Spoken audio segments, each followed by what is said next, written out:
with IPPs, it is very important that there are quite a number of at the top executive level where there is an effective control of a company with reference to the top management. So the procurement of goods and services are very important as to the suppliers, and that is why it is very important to take into consideration the preferential procurement. Enterprise as well as socio-economic development has been taken into consideration as well. So it is very important as we move to the final slide that we encourage our people to ensure that we are able to have input into this draft energy policy, which is open for comments up until the 29th of January 2021. To download the policy document, you can visit our website, but most importantly, alternatively, you can access the policy document from this web link, and you can tell January 2021. You can also publicize the comments through to Priscilla Moodley via the email address attached, or you can call me directly and to discuss some technical inquiries. We will be very much pleased to hear your view, your input in as far as this energy policy is concerned. So this is a final slide, and I would like to take this opportunity as well to invite Sanjit from our electricity department to give us a snapshot in terms of what is happening with regards to feed-in tariffs. Sanjit is here with us. He will be sharing my desktop with me, so I will give him a platform. Thank you. Okay. While we wait for the presentation,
Good morning, colleagues.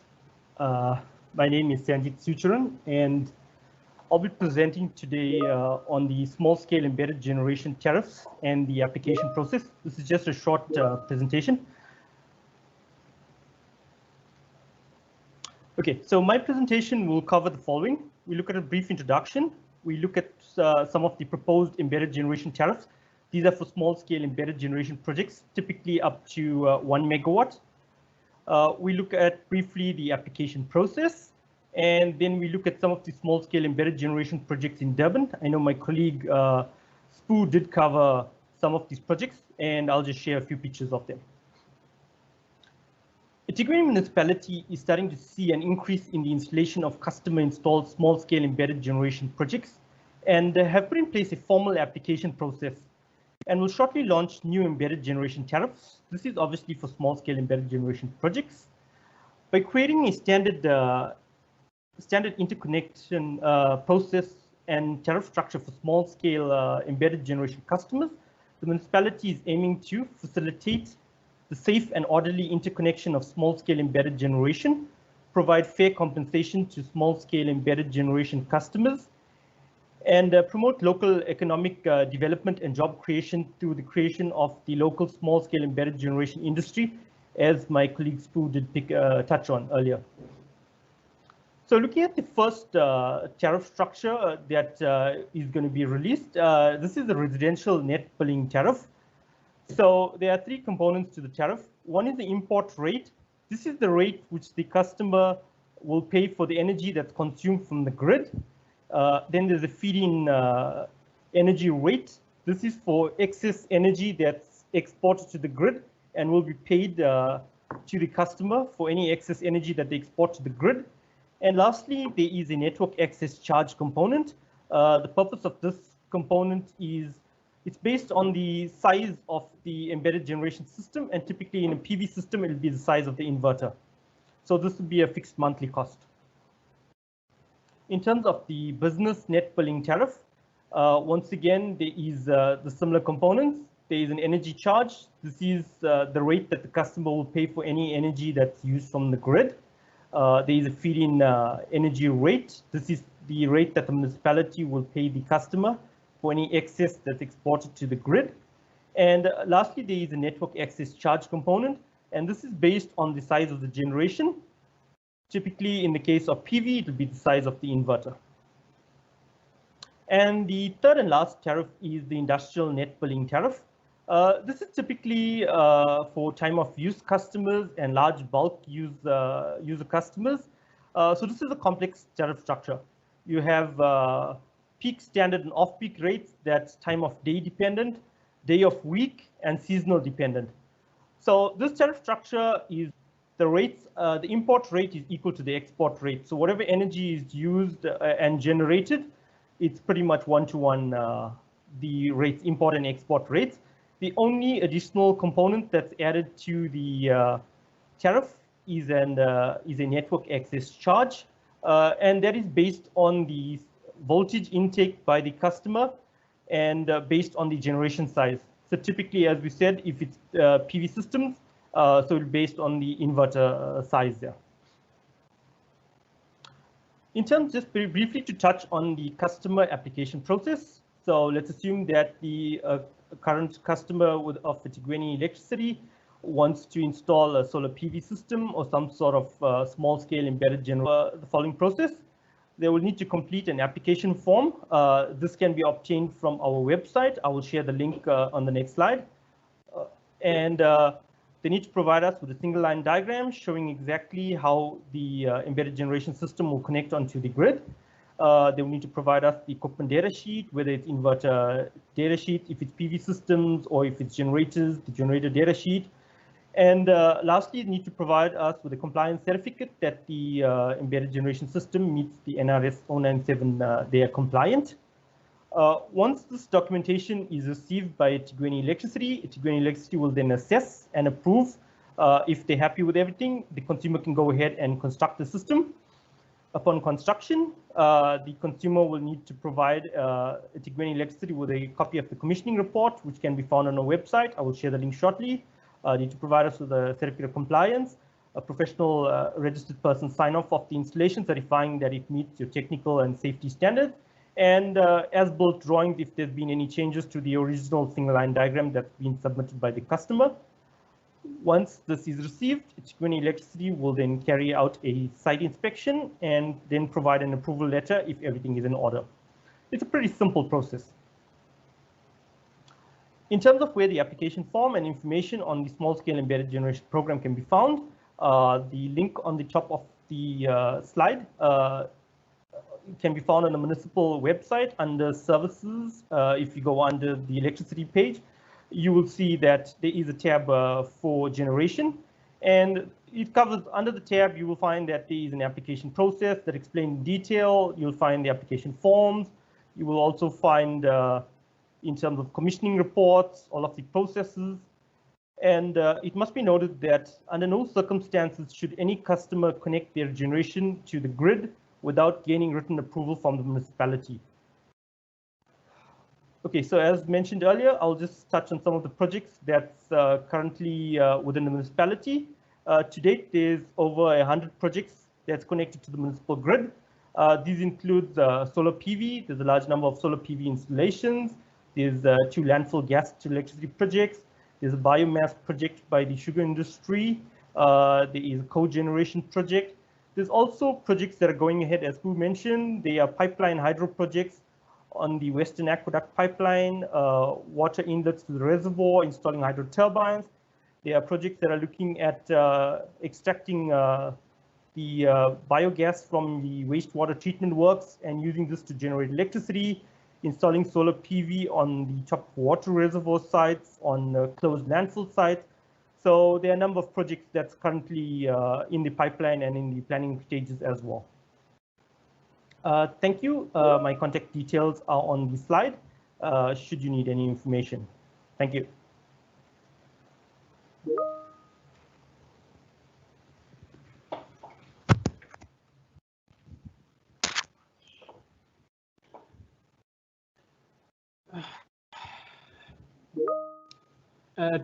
Thanks very much to Dr. Sanjith for sharing this important presentation with regards to the feed-in tariffs that has been recently integrated in our electricity tariff book, which is very important, to the investors, which is very important to our residents, which is very important to our customers, more importantly, the industrial customers as well as the commercial customers. I think what is very important from our side is that as we roll out this energy policy, it is also very important that we become much more transparent in trying to ensure that we meet those strategic goals on budget and we meet those strategic goals on the set time frames. So we will be taking quite a number of questions from you. I can see that we have only have 7 minutes left before the end of this session. I see the questions from my side that has been already published. Yeah, the presentation been done in eThekwini, it can be circulated, and I think most of the questions from Peganxele saying, is there a plan by eThekwini Municipality to phase out reliance on fossil fuel for energy generation? Of course, that's is that our unpacking strategy as well as the procurement strategy is that we diversify our energy portfolio, but most importantly, we create more jobs, because once we have the economic stimulation, we can then create more jobs going forward. And I think that's a plan of the municipality, that we will diversify our energy portfolio. But again, reducing reliance from fossil fuel economy, it's at the top of the agenda, but there will be quite a number of trade-offs there and there that will happen, because we strongly believe that some of the fossil fuel can be made to work better. I've already shared the very important session about hydrogen economy, replacing the natural gas, because we do have the already infrastructure of natural gas that can be utilized for hydrogen economy. So we will have the transition going to low carbon economy, but the most important thing is that all the resources that are actually viable within the jurisdiction of the eThekwini Metropolitan, it has to be utilized in order to ensure that we are able to meet the demand. So that's a question from Peka, and there is a question that says from Rafael, saying, how does the municipality plan to keep greater systems safe in terms of security? We know this can be stolen either by the members of the community or municipal officials. So we strongly believe that our energy policy is a public policy. So it's not some sort of internal policy, and the public will have an ownership. The public will have to play its role in ensuring that the system, or to safeguard the system, because that's a system that will grow our economy. So it is very important that we involve everyone, and that is why we have decided that we need to share this policy with you so that we can identify the gaps going forward. But there will be quite a number of technologies that can be utilized in order to safeguard the system in the municipality, the tracking technologies and so on and so on, and that can be utilized for sure. And there's a question as a follow-up on Joe's question around site identification for solar and wind power generation. One will hope impact assessment have been undertaken. I did the presentation. Is that here we are talking about policy. All this development are still at a policy level. We haven't reached the project level, but as we go along, probably in this year, we will be able to mention the fact that eThekwini is sitting with about 300 billion rand worth of investment based on the proposal that has reached the Energy Office since from 2018. So we believe that once we have those projects approved, either by us or by the Minister of Energy through Section 34, we will then have to start all other legislation or requirements in terms of whether we will do an environmental impact assessment, more specifically for solar and wind project, and most importantly, the project along the offshore or offshore wind energy project. We will then have to do those environmental impact assessment. So what we are discussing with you today is a policy framework where we are outlining the strategic vision of the municipality, but of course with implementation in the next few months from now. So there will be some environmental impact assessment that will be done for those projects in order to ensure that there is no impact back to the environment. So maybe if I could take one more question from Joe, saying, has the work been done on provisional site identification, especially for the location of solar wind farm? There are often competing needs in specific geographic location. As I've said, that the energy policy is actually identifying the scenario development, for the entire energy sector, but it does not at this point in time identify the site. So the site identification will be done at a project level. At this point in time, we are dealing about the policy framework and all the strategic visions that are embedded in the energy. We will have an opportunity, obviously, to identify the sites that are deemed to be specific. To a certain extent, the sites will not be identified by municipality. Some of the sites will be identified by investors themselves, and they can identify the site based on their production measures. There are sites that are productive in terms of electricity generation, especially if you have technologies like solar and wind. We know for wind, you need to have the best wind resources, and that's where you build the wind farm, and that is why you have solar farms in the Northern Cape, because there is a best irradiation there. So if site will be identified by the investors themselves, and the municipality will be there, maybe facilitate in terms of trying to ensure that the deal is indeed happening. So there is a question from Mapule. Well, it's not a question, it's more like a comment basically. Maybe if I could take from Keniki Tumba from MUT. We have 4 public universities in KZN, 3 in the eThekwini municipality. What specific contribution do you expect from this university towards the implementation of this plan through research, human capacity, from top to artisan level, they can help a lot, can they? Definitely, we hope that research and development will be very crucial. And when we start, introducing hydrogen economy, when we start introducing technologies like ocean through wave and tidal. So we believe that working with academic institutions, it will be very important for us in order to ensure that we are able to optimize the research and development throughout all the universities in KZN. We also would like to acknowledge the fact that at the MUT, we have that new course of National Diploma in Renewable Energy, and that's, we hope that all other universities in the KZN region are more likely to adopt the similar strategy going forward, because we need to build the capacity out of the academic institution in order to ensure that when we create those value chain segments are more likely to be from the student. So we believe that going forward, definitely research and academic institution will be engaged. I see a question from Michael saying, demand side, your green building star rating rates, rebate, application procedure, and policy alignment will be covered in your policy or another. Let me clarify the point that there seems to be, we're talking about future tense here. But the reality is that the policy has been concluded and the question would have been, has been considered or not. So we believe that demand side is very important, and indeed it has been considered in our scenario analysis. So if we go through to our integrated resource plan, you can see quite a number of demand scenarios that has been investigated.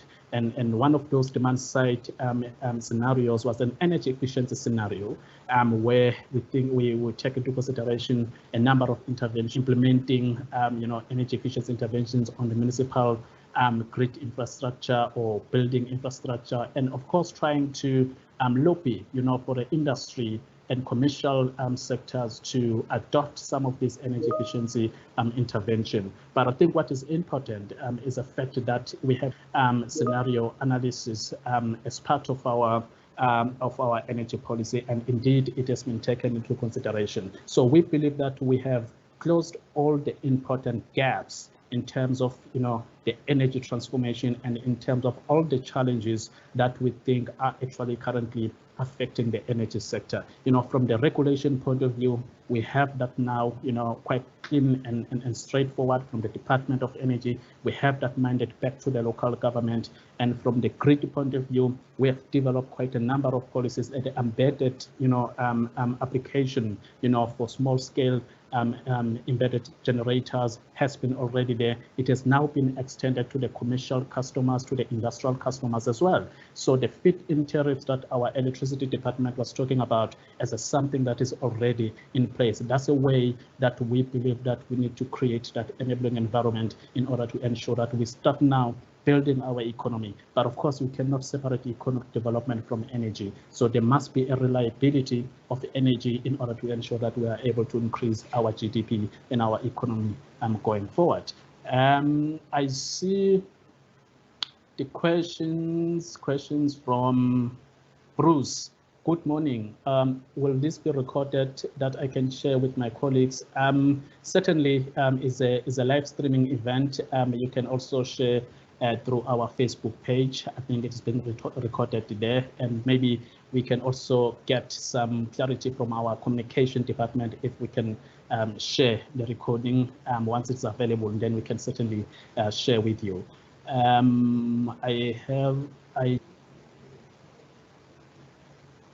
I don't see any other question.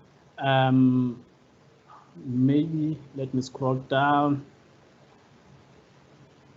Okay, the question that we are having is that will this be recorded and it will be available. You can also alternatively go to our Facebook page. This is being recorded there. I saw some of these questions. Sia saying, well done, role in creating an enabling environment to kickstarting procurement program. Thanks very much Sia. We believe indeed that it is time that we build the true energy revolution for the people of the eThekwini Metropolitan. So indeed, we hope that it will be executed on time as well as on budget. So a question from Mandisa saying, how will SMEs from the previously disadvantaged background be assisted to be COE to be core key players in the program, e.g. acquisition of land, manufacturing. We have already outlined the importance of economic development in terms of the compliance, in terms of how do we see this and forward the integration of SMMEs, players that are already in the energy sector, national organizations that have been very much willing to come down and build the required infrastructure in Durban. But what is important is the fact that not necessarily it will be the responsibility of the municipality to strike those deals. It will be the responsibility of the SMMEs themselves, to identify opportunity, establish organizations going forward. So the mandate of the municipality is that we need to create enabling environment. We need to ensure that we have quite a number of people participate. So it will be very important that in our economic development compliance, we take that into consideration. You will remember I did outline the importance of Black ownership and community ownership. So those things will be taken into consideration. And if in future we receive proposal that does not have the details in terms of integration of community as well as the local SMMEs, those proposals are more likely to be dismissed. So it is very important that as from this point in time going forward, we take that into consideration, and therefore our SMMEs can be empowered going forward. Most got the radical economic transformation framework that was adopted long time ago, 2016 or 2017. So that policy will be very important in ensuring that we stimulate our economy and we diversify our economy going forward. And there's a question from David saying, why has biomass or biogas landfill has been completely ignored? Organic energy recovery is critical to a circular economy and sustainability. Well, it is not true that it has been completely ignored. The presentation that I've shared with you today, it can be made available as well. I did mention that in the short term, and we look from short term to medium term, and that is 2025 to 2030. You can see that the biomass has been zero there, but from 2030 going to 2050, there are megawatts allocation towards biomass, and most importantly, landfill has been actually also allocated a certain megawatts allocation. So it is not true that it has not been taken into consideration. We believe, and one of the principles of this energy policy is not to favor or disfavor any kind of technology. We need to remain objective. We need to ensure that we utilize all of our resources in order to power our demand. So the biomass and biogas has been taken into consideration, and from 2030, so the capacity building schedule from 2030 to 2050, it has indeed taken biomass and landfill gas into consideration. And I also wanted to outline a very important point, that the megawatts allocation that you see in that energy mix, there is a room for policy adjustment, where we see that some of these technologies are not coming into in terms of providing the base load electricity generation. We can do some policy adjustment where we see there's a greater potential for biomass, and it is a least cost scenario, and people can pay for less for electricity from electricity that is generated from biomass. We can then certainly take biomass into consideration within the shorter to medium term going forward. But at this point, energy from biomass, it is still expensive because one has to pay for a feedstock, whether that feedstock is derived from bagasse or whether it's derived from forest chips, but it has to be paid. There is a price that we have to pay for feedstock, but the levelized cost of energy coming from biomass at this point in time is not competitive. So as a result of that, we have not taken biomass into consideration in the short term, but post 2030 to 2050, there is a megawatts allocation to the technology. Someone say, if there's a trade-off between fossil fuel and jobs, will jobs be a priority? Jobs has been always a priority, but what we need to think about at this point in time is that we need to reduce our operating expenditure on bulk purchases. We procure electricity, almost all of our electricity from Eskom, and if we can get more renewables into the grid and we can reduce our operating expenditure, we can definitely, there will be some trade-offs in terms of, taking those people that have been working previously in the fossil fuel industry towards renewable energy. But my understanding, tells me that within the eThekwini metropolitan, we don't have any other, power generation plants, and that is why we have said this is more likely to be the, the establishment of the energy industry. We encourage the foreign investors, to come and build their headquarters in Durban. We encourage that all their offices has to be in Durban, because it's not only about project, but it's about, establishing the whole energy value chain in Durban, because there is an incredible opportunity that energy can be, an anchor here in this city. It's the biggest city in Southern Africa in terms of, the port it have and the potential that is available here. So we think that foreign investors have got an incredible opportunity to come here, build their offices here, and establish the economy here in Durban, create jobs here in Durban, reducing carbon emissions here in Durban. So maybe to take the last question from